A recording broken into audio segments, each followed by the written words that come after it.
ইদানিং তার মেইলি হরমোনগুলো বিকশিত হয়ে পরিপূর্ণতা পাচ্ছে। আমার অভিনীত নাটক রূপান্তর, এটাকে ঘিরে যে ধরনের বিতর্ক তৈরি হয়েছে সেটা একদমই আনএক্সপেক্টেড। এই নাটকের মাধ্যমে আমরা কারো ধর্মীয় অনুভূতিকে আঘাত করা বা অন্য কোনো উদ্দেশ্য আমাদের নেই। প্রতি বছরই ঈদের নাটকে নজর কাড়েন অভিনেতা ফারহান আহমেদ জোভান। তবে এবার ঈদে এর অভিনীত নাটক রূপান্তরের কারণে নেটিজেনদের তোপের মুখে পড়েছেন তিনি। শুধু তাই নয়, তাকে নিয়ে বয়কটের ডাক দেওয়া হয়েছে সামাজিক যোগাযোগ মাধ্যমে। রূপান্তর নাটকটি নিয়ে রীতিমতো সমালোচনার ঝড় উঠেছে নেট দুনিয়ায়। ফলে বাধ্য হয়ে ইউটিউব থেকে সরিয়ে নেওয়া হয়েছে নাটকটি। এবার বিষয়টি নিয়ে মুখ খুলেছেন জোভান। পাশাপাশি অভিনেতা সিদ্ধান্ত নিয়েছেন আগামী তার কখনো এই ধরনের নাটকে কাজ করবেন না তিনি, এবং তিনি সবার কাছে দুঃখ প্রকাশ করে ক্ষমা চেয়েছেন। আমি নিজেও একটা মুসলিম পরিবারের ছেলে, তো আমি জানি আমি কতটা ধর্মকে বিশ্বাস করি, আল্লাহকে কতটা শ্রদ্ধা করি।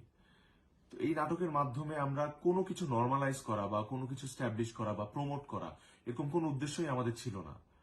জাস্ট একটা ক্যারেক্টার প্লে করার চেষ্টা করেছি এবং সেটার মাধ্যমে এতগুলো মানুষকে আমি কষ্ট দিয়েছি, সেটার জন্য আমি আন্তরিকভাবে দুঃখিত এবং আমি মনে প্রাণে আপনাদের সবার কাছে আমি দুঃখ প্রকাশ করছি।